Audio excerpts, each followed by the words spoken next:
Hello, I'm Sunny Williams. I'm up here on the International Space Station. Now, I want to say where we are. So right now, we're in the Japanese laboratory. It's one laboratory out of many here on the International Space Station. It's actually on the left-hand side. If I was the International Space Station and I was flying through space like this, my left hand would be where the Japanese laboratory is.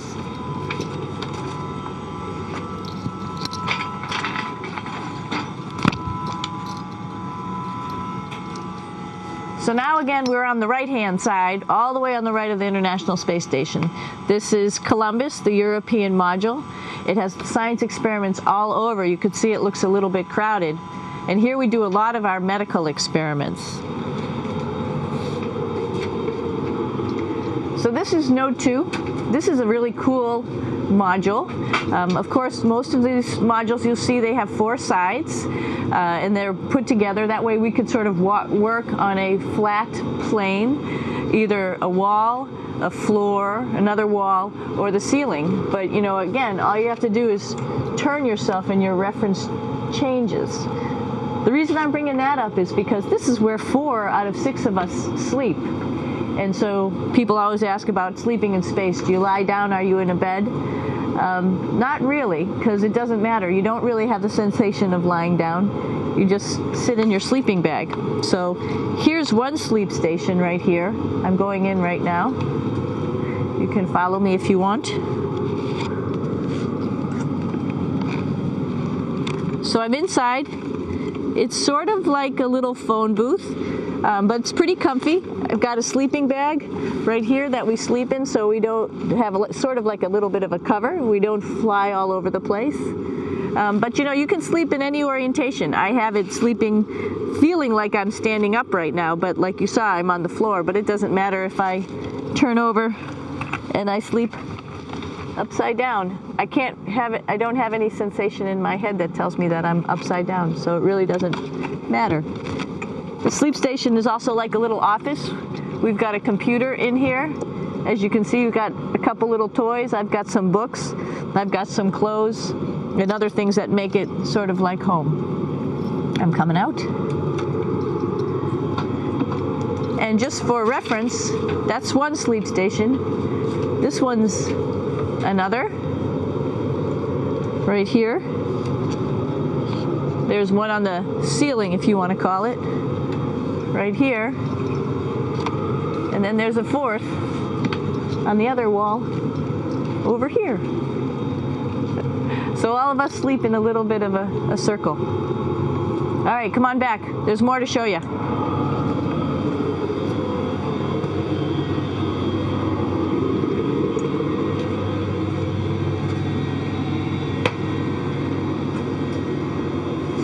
Here we are in the U.S. laboratory. Again, this is a laboratory with science experience on all of the walls here, all sorts of stuff that we do. And one of the things we also do is we exercise. We have some exercise equipment on board the space station.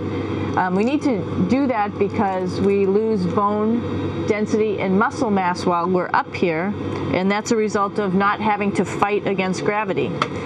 So how we keep ourselves in shape are with a bike, a treadmill, and a weightlifting machine. This is the bike. You notice the clip pedals. So all you need to do is actually clip your feet in, and then you can start pedaling. You don't need a seat because you don't sit down. Actually, I haven't sat down for 6 months now, so you don't need any type of seat. Just make sure you're held in with your pedals. You probably see that the bike bounces around a little bit. As I move it, it's not steady and held to the wall firmly.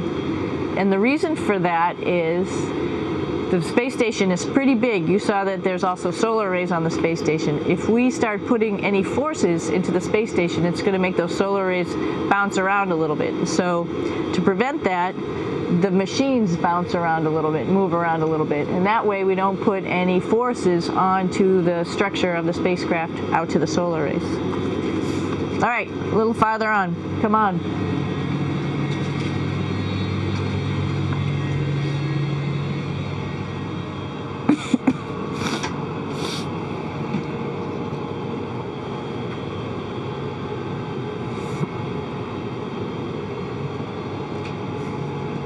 Here's a pretty cool place. This is sort of like in your house where everybody meets in the morning.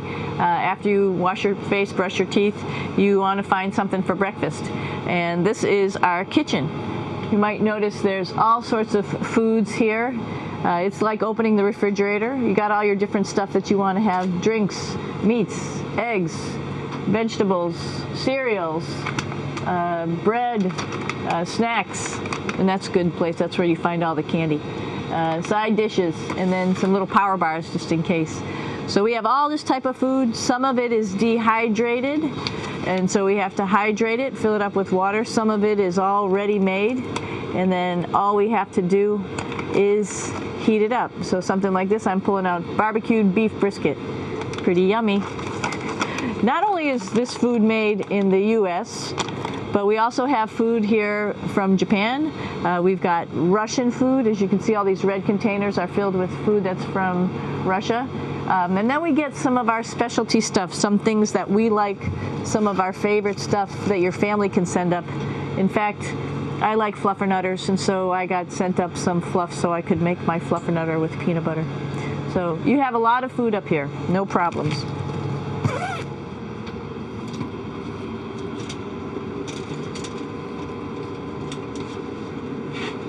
I'm here with my two buddies in the airlock.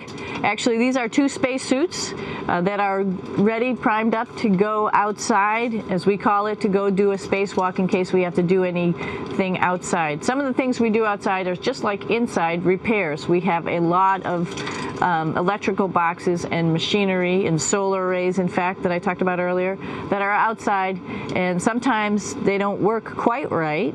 Remember, space is really cold and really hot, and it's also the vacuum of space with no pressure, and so some of the equipment doesn't work well all the time. So we might have to go out and do a spacewalk. Right behind me is actually the hatch that you go out into space, and right now we have it filled up with a couple other spacesuits because we've got 4 of them up here and some of our tools. But right behind here is the hatch in which you actually go right outside into the vacuum of space. The spacesuit is pretty big, as you can see. It's like being a football player. Part of the reason it's so big and bulky is because of this backside, this backpack. It's like going on a hike with a backpack, but the backpack and the suit weighs about 300 pounds. Luckily, in space, nothing really weighs anything, so you don't feel that it's so heavy. But we need to have such a big suit because that guy back there is essentially the heart of the spacecraft. I call this actually a spacecraft. It has all the oxygen for you. It has all the carbon dioxide removal system for you. It also has a heating and cooling system to make sure to regulate our body temperatures while we're outside. It also has a computer, so it tells you on a display here if there's anything that's going wrong with the suit, if we're running out of oxygen, if we have too much carbon dioxide, or any type of electrical problem. So it's a pretty awesome little spacecraft, and actually got to go out, use my little spacecraft a couple times, and it worked like a charm. Lucky that it works very nice. You might want to see what the helmet looks like. It's pretty cool too. We don't usually go out like this, so you usually can see when the helmet's open. So you can see what it looks like inside. Somebody's little head would be inside of here. So you can see, you can turn your head all the way around while you're inside of there, but the helmet stays still. So that's determines how far you could see. And it's usually pretty sunny out there, so we have to wear our sunglasses, and this is our sunglasses right here, which make you look pretty cool.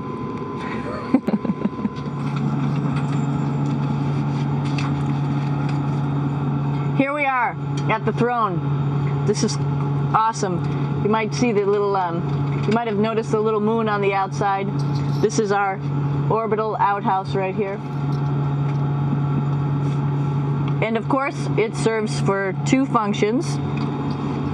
Number 2, right here. I'll show you. But you see it's pretty small, so you have to have pretty good aim, and you'll be ready to make sure things get let go the right direction. And it smells a little bit, so I'm closing it up. And that's, of course, for number 2. And this guy right here is for number 1. So they're sort of two slightly separate functions, but you can do a little, essentially both, by hanging on right here and doing number 1 and number 2.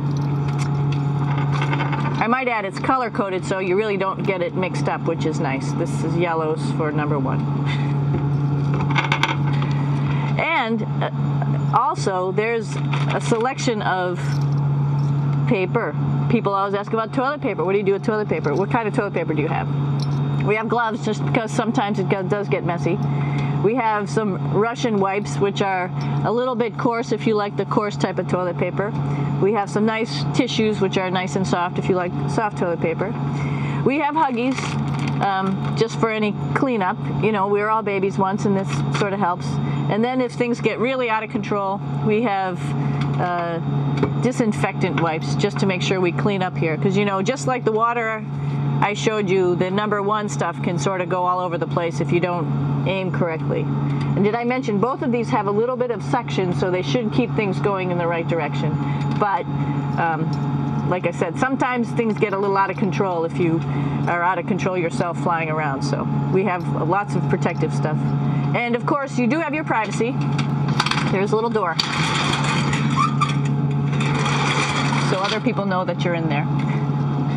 Now I'm going to take you to one of the coolest places on the space station.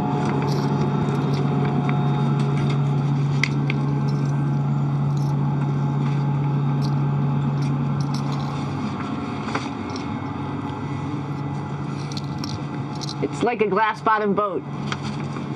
This is the cupola. It sticks down below the space station. It's one of those places you find yourself hanging out in all the time because all you want to do is look back at our planet. I think some questions I had were about what do you do in your free time? And you can't help but want to just come to the cupola and look outside as much as you can. And a lot of folks, I play this game with myself about where we're flying over the Earth. Try to come in here and just guess. After being here for a little while, you can sort of figure it out. You can tell different cloud types over different continents. You can tell different soil types over different continents.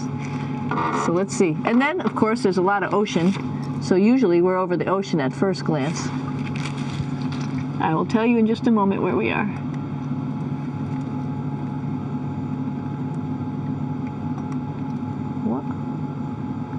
There we go. Oh, right now we are right over Africa. It's a little bit cloudy, as you can tell, but we're right over the continent of Africa. Hey, what's that? I think that's a Soyuz spacecraft. That's the spacecraft that's taken us home to planet Earth today. Oh my gosh. We might have to go take a look at that. That's pretty cool. It's a little bit smaller than the rest of the spacecraft, the space station, so you'll see if we go there, it'll be a little bit more crammed.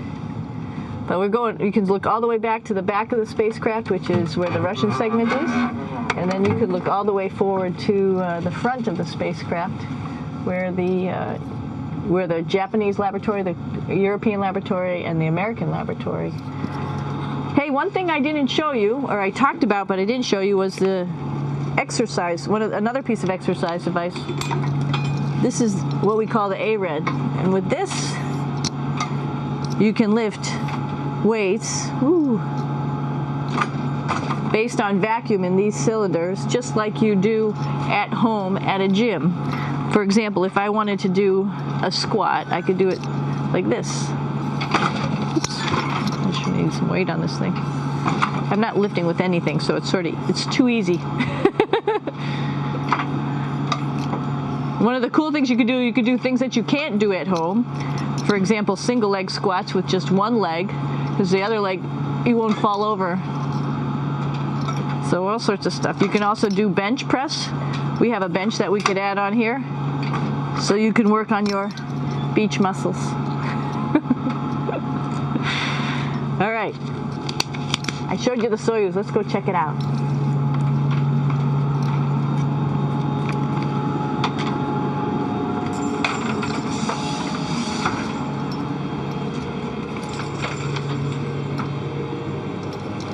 Hey, Aki, what are you doing down there? Crashing things. This is one of the cool things about space, too. It sort of looks like there's a big old hole here, but you don't even think twice about it. You could just jump over the hole, or if you want, you can go jump into the hole. I'm coming down.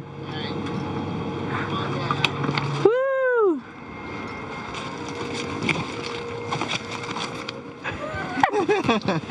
Then you can come right back up again, like Superman. Woo!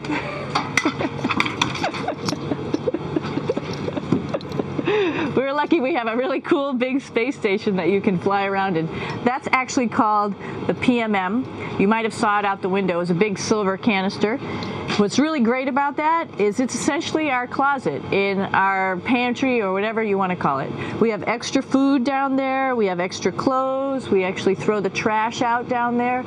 So it's nice and organized, and we have all of our stuff that we need while we're working in all these other modules all stowed in this location down here. And it's a lot of fun to play in. Now that's a lot bigger than the Soyuz. Oh, one thing we need to show you is our patches here. While we've been up here, we've been Expedition 32 first, and then just recently we're leaving. We were Expedition 33. And there's all the crew members who are up here with us right now. Myself, Yuri Malenchenko, Aki Hoshidi, if you can read Japanese, Yevgeny Turelkin, if you can read Russian, Oleg Novinsky, and Kevin Ford, who just took over as the commander of the space station and will be the commander for the next couple months. And he, by the way, is behind the camera right now. So you can say, hi, Kevin. So we're going into the Russian segment. Be ready. You don't need a passport either.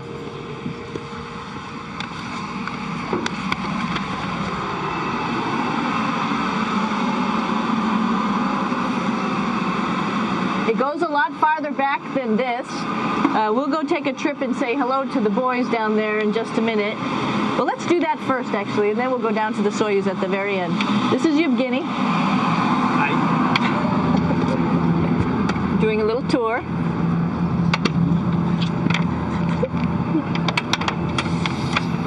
This is the FGB, and what's cool about this module, it is actually the very first piece of the space station that came up in 1998. The space station has been around for about now, manned for 12 years, but it's been up in space for about 14 years. And this was the very first. It is like the Russians' PMM. It has a lot of storage, as you can see.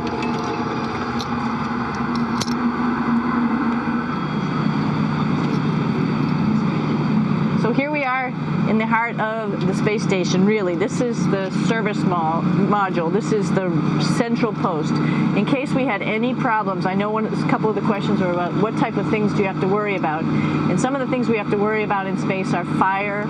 If we had a fire, if we had a depressurization, like we were hit by a micrometeorite and it made a hole, or if we had some type of toxic atmosphere. We use ammonia for our radiator, so there is a possibility that ammonia could come into the vehicle, and then it would be bad for all of us.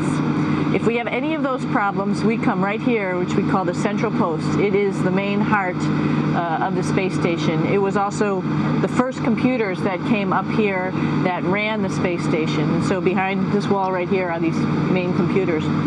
So we gather here as a group of 3 or 6 and then figure out how we're going to either fight the fire, patch the hole, or solve the toxic spill. And what's cool about this module, of course, it's the central post. It also has great windows right down toward Earth. It has controls to fly in visiting spacecraft if they need some assistance right here.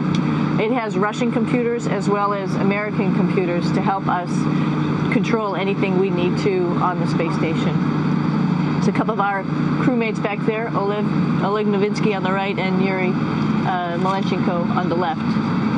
And there's also a second bathroom here, which is really cool because 6 of us going to one bathroom is really tough. And so there's one bathroom here and one bathroom on the other side where I showed you. And you can probably see on the wall behind Oleg and Yuri some of the heroes of the space program. Korolev, Sergei Korolev, who was a chief designer of putting men into space. And of course on the right-hand side, Yuri Gagarin, the first man to go into space. So just reminds us of our roots. I'm gonna stop here just for a quick second. You can see on the Russian spacecraft there's also other modules that stick out, down, and above. Right here is, let's see, I'm trying to be oriented.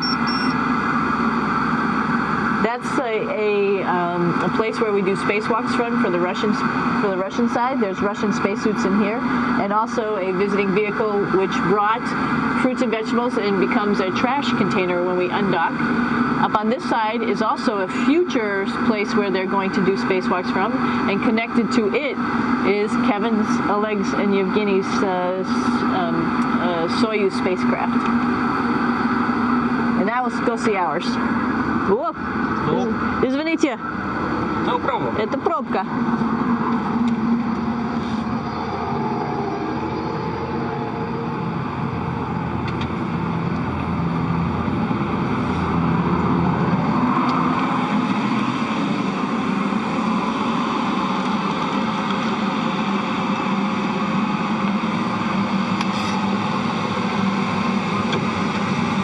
Coming down.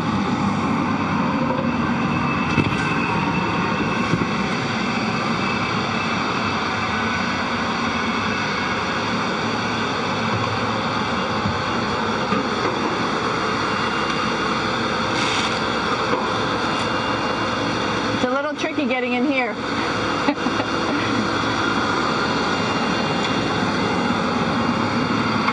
This is the docking probe right here, this big thing.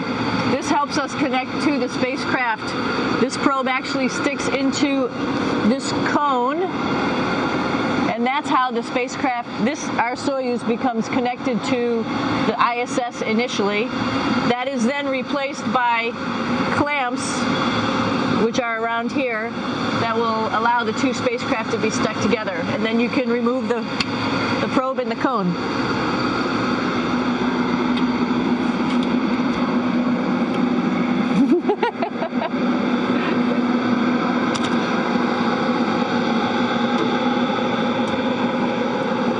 You okay? All right, so here we are in the Soyuz. This is what we call the BO, the living compartment, Bitovoy Otsek in Russian. It also has a little bathroom. It's not as good as the other bathrooms, so we try not to use it too much. It has drinking water in it if we need something to drink. And then, of course, it's filled up with a lot of cargo for us. Bringing up and also bringing back down. It has a second purpose when it comes back to Earth. It serves as a garbage container. During the descent, we'll get rid of this area right here, and everything that's in it will just burn up as it's coming into the atmosphere. So that way we can get rid of a little bit of trash. But the main area where we were on launch and where we're going to be on descent is down here, because we're not part of the trash. So we're in a safe place. So we're in the descent module, SA. It's a little small, but you can get in.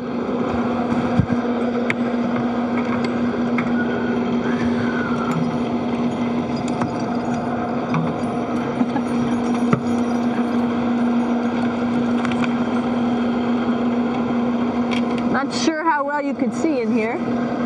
Hold on for a second. I'm going to turn it up this way, just so you could see the hatch and you could see Kevin. It's a little bit small, but we'll come in and show you around. Just starting to get ready. We're preparing a couple days ago for our ride home. It's a little bit squishy, but everybody asks, how do you sit in the Soyuz? And you sort of sit in your seat like this. The seat is molded to your body, and so you can just sort of squish in here and be pretty relaxed. Everybody has a handmade seat for them. And then, of course, there's a control panel, and that's where we do most of our actions and work right here. There's hand controllers, which you can fly the vehicle with, and there's a stick right here, primarily used for communications when we're trying to talk to the ground. So 3 of us fit in here. Like I said, it's a little squishy, but somehow it seems like we all managed to get in here and fit pretty well, and it's a pretty safe ride home. You're probably wondering, what's all this junk behind us? Well, it's all of our parachute, first of all, and then it's all of our survival gear, just in case we end up landing in some strange place on the planet and nobody's there to rescue us right away. We have all sorts of survival gear with us, keeping us safe in here.